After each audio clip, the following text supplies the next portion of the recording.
Okay, so where we left off at, I told y'all that they transferred me to the other workstation that I was trying to avoid when I first started working there. Okay, when I got there, remember I told y'all, for the ones that's coming in on this video, you gotta listen to the first part of the video to catch up with this one, because you ain't gonna understand what I'm talking about. But basically, remember when I told y'all when I first got there, I felt that negative energy. Okay, y'all know I'm a highly spiritual person, and so I pick up the aura in a lot of environments. I know when it's bad energy in a workspace. And so when they moved me to this area, it was just like, I can already see where this is going. It was almost as if they was trying to get rid of me. Now, I told you about the sexual harassment. I was still dealing with that when they moved me to the other area. When I say I feel so objectified and fetishized, matter of fact, I'm going to get into that before I get into when they moved me to this particular area. I was at the first workstation. It was a particular thing that the men were doing every day. It was just like they was basically doing some sort of catcall thing. The way they did it was like in a very degrading way. Like I said in the beginning of the video, I felt like I didn't fit there, and I clearly didn't. I didn't belong in that work environment. Okay, I feel like I was in a meat market or something. I feel like I was a piece of meat. That was the only job where I felt like I was overly objectified and fetishized by different races of men. Now, the one thing I can say about my buddy coworker that I told y'all about in the last video, he had a lot of respect for me. Okay, it's something about when you get in certain workspaces and you get around other black men, it's like you feel that instant connect with them. This is how I feel like it should be. When we get in the room together as black people, I feel like we should be able to get along. We need to stick together. We need to be a family, because we are already being discriminated against in the first place. And so if we come up in here and we get to teaming up against each other, it's gonna create a more hectic working environment. It was already toxic. When I say I literally feel like I was walking into a battlefield, and this is another thing too about this job, I was getting all type of spiritual warnings and red flags. I worked the morning shift from 5 a.m. to 1 p.m. in the afternoon. I would literally get up at about 2 or 3 o'clock every morning to get ready for work. The only thing that I could say I liked about this job is that I didn't have to deal with work traffic. Because, you know, in the wee hours of the morning, ain't nobody really out on the road. And it was the winter time. That's another thing, too. I didn't have to deal with that work traffic. If y'all know, in the winter time, the work traffic is like 10 times worse. Okay, because you gotta drive a certain speed limit. I would leave out at about 4:30, because I always want to grab me some breakfast before I head to work. Now, you going into this work environment, it's already toxic. Some people are not a morning person, okay? They coming in with nasty attitudes, they grumpy, they don't want to be there. I'm gonna kind of give y'all a mental picture of how this place looked.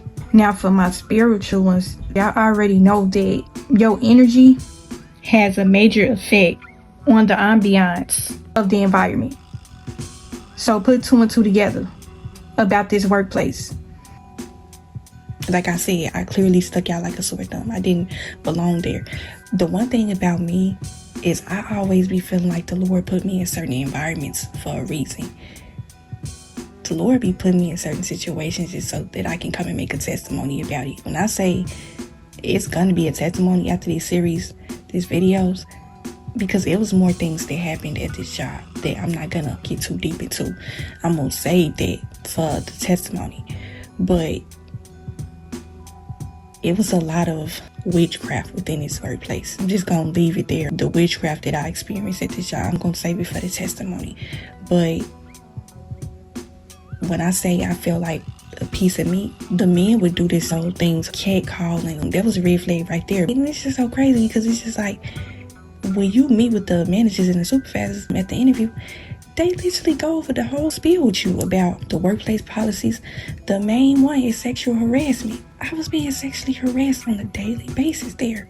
And the one thing I can say about the Hispanic women, you can tell that they used to that type of thing. They got their own communication with each other. That's probably nothing that I'll ever be able to understand, but I don't want to be catcalled on a daily basis. I don't want to be hit on at the job, and I didn't feel protected. It's like I couldn't even go to the managers and supervisors because I was being sexually harassed by them as well. They would do this whole thing to where they would like whistle, or it was just some stuff that they was doing. It was almost as if we weren't even at work. I feel like I was out on the street corner and they was trying to pick me up and take me in the back alley somewhere. It literally was no sort of, because y'all know how it be like when a man interested in you, he want to get your number and stuff like that. It's a certain way that I feel like a man should approach you when they like you. This wasn't no normal attraction. This was objectification, fetishization. We had to wear casual clothes in his factory, so I wasn't really understanding where it was coming from. But like I told y'all before, I've always had a shape, okay? I've always dealt with this thing with male attention ever since I was a teenager, a little girl. And so, but I never dealt with it at this extent, at this level. It's just like, okay, yeah, they being creeps, they just being mean. The best way I could describe the catcalling is social media. Y'all know a lot of men be trying to shoot their shot on social media. If you post a picture, you'll get the thirsty men in the comments trying to holler. That's basically how it was at this job. But it was like times 10, times 20. Because, like I said, it was a lot of men that worked there. Just picture them thirsty men in your comments under your picture. Imagine working with them every day. That's what it was. They did it in a way that was like intentionally disrespectful. This is why I think I shared a video a while back about my experiences in racially dating and why I decided to never date out my race again. The one thing I kept noticing was they was trying to get like close up on me. They didn't have no sort of respect for my personal space in my body. I felt violated. Y'all know how y'all ever had a man look at you and it feel like you are naked, like they undressing you with their ass. When I think about this, I try not to get emotional, but it's like they had no respect for my body. They didn't care about violating me the way that they did. They felt justified because I was a black woman. Other races,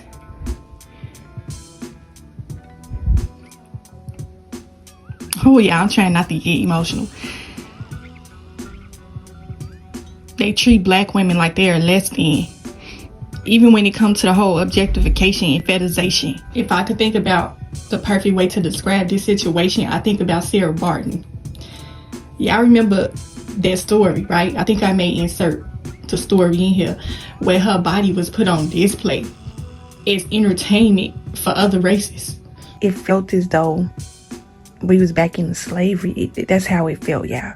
It felt like we was back in the slavery days and they was trying to, you know how the slave masters would sleep with the slaves. That's how it felt, yeah. When it comes to you interacting with people, they're gonna say a lot of things through their actions. It was a lot of disrespect and racism. It was like the fetishization tied in with racism. That's the best way I could describe the male attention that I was receiving. The energy that I was picking up, I felt violated. This was the sort of message that I was getting from these men. Because like I said, a lot of people, they're going to communicate in a non-verbal way. They're going to do a lot of things through their actions. A person don't have to open their mouth to tell you, you don't deserve no respect, you black woman. You are a the rest of it. I could get all up on you and get all in your personal space and you can't do nothing about it. I'm the boss up in here. You are gonna submit to me. That was how a lot of the men there. That was their whole energy with me. They didn't have no respect for me being a black woman. Okay, I'm just coming and telling y'all my experiences. You don't have to necessarily agree, but this is how I felt. This was my experience. And I couldn't understand why the women felt so jealous. Like, these men are being disrespectful. Because I know y'all probably sitting back thinking, like, girl, why didn't you just quit? I wasn't there that long, okay? You would think all this stuff that I told y'all that I was there for a long time. I wasn't even there that long. I wasn't finna stay at that job. It was too much going on there. Within a span of that little time that I was there, all that stuff happened. That's how I knew that it was intentional. The one thing I noticed that when they kept moving my station, another reason why I feel like my manager moved my station, I guess I was becoming somewhat of a distraction to the men. And that's why they moved me. But every workstation they moved me to, it was like the men would follow me. In this factory, it's an upstairs and a downstairs, okay? So when I first got there, I was downstairs, and then they moved me upstairs. And when they moved me upstairs, I started noticing that a couple of men from downstairs, they was coming upstairs. They literally was following me around work. The environment was toxic, yeah. The environment was nasty. That was another thing too, I noticed. It was very unsanitary. And I literally felt like I was a slave at this job. Me and my buddy coworker talked about this too. This place was what I would consider to be a melting pot. It was basically a mixture of all different races. But it was just toxic. Like, there were no sort of rules in place at this particular job. It was like people was just doing whatever they wanted. Most of the people that worked there, some of the people were saying that they worked there 10 or 20 plus years. And I'm like, what the heck is wrong? When I say you don't get out that field picking that cotton, I'm telling y'all, that's how the job felt. It felt like I was in the field picking cotton. When some of them was telling me how long they were working there, I couldn't imagine working here a few months, let alone 10 years. 10 years? And it made sense. That's why this environment is so toxic. That's why when I say the negative energy in that factory, I felt that every single day I came up in there. I was hit with a heavy spell of witchcraft within this workplace. I'm like, that's why these people miserable up in here. This is why they carrying on the way they. I literally was in a factory full of demons. That's what it felt like. That's why this environment is like this, because they're being worked like they're slaves. And this is one thing that I don't hear too many people talk about when it comes to talking about workplace related kind of topics. Some of these jobs will literally work you like you are a Hebrew slave. They will. And I told y'all that a couple of the supervisors were white men. When they moved me upstairs, like I said, the men was coming up on my floor, coming over by my area. They was trying to holler at me like, it just felt like we was at the club or something. It was uncomfortable, y'all. Like, imagine you trying to work. You got these foreign men trying to holler at you. They couldn't speak English well. Remember I told y'all in the last video that it was a couple of Hispanic women there that I was cool with. So they had the Hispanic women translating for them. I'm like, what the is going on here? Literally, the dude come over by the woman and she get to translating for him. Like, well, I know a little bit of Spanish, so I could understand what she was saying. They would say, hola, ¿cómo estás? Anybody know that hola mean hello? ¿Cómo estás? How are you doing? She literally be translating for this dude. Hola, me llamo Fernandez. He wants to know if you are single. If he wanted your number, what is your name? How old are you? I told him I had a boyfriend. The entire time I was there, it'll literally be one man after another coming over to my area, having these women to translate for them, to try to talk to me. Every single day I was dealing with this, y'all. They would do this whole thing where they would try to walk behind me or try to walk close up on me. Like, you could clearly tell that, like I said, they had relationships and girlfriends and boyfriends at the workplace, but because they was like too close to each other. I'm like, nah, give me 5 feet. Get up off of my back. Like, why are you behind me like that? They didn't care. Like, this was just something that they were used to doing. I could not wait for lunch break. We had 2 breaks. Because remember I told you I worked full time, so I had breakfast and lunch. I would go out to my car for lunch and breakfast. I don't do that whole cafeteria thing because that's where all of them would be at. Matter of fact, I remember the first day I worked there, when they gave me the work tour, he showed me the cafeteria area. They was in that end. And one day I went in there to warm up something in the microwave. The one thing I could say about Hispanics, they stick together, okay? In the workplace, they're like a family. They was coming to work, it was like, it wasn't really work to them. It was like a party. They would play their music. That was just how they work with each other. So now that y'all have a mental picture, y'all can clearly tell that they were enforcing dominance in this workplace. That was their turf. Even though I told y'all it was a melting pot of different races, them Hispanics ran that factory. Okay? That was their turf. And they was gonna have their way in there. Okay? They did not care. So I'm basically setting the tone for how I'm gonna tell this next part of the story. Y'all got a clear mental picture of how the workplace looked. My experiences with the men and the women. I'm gonna end it with a spiritual message. Sometimes the Lord will give you a spiritual warning to let you know that a certain environment is not suitable for you.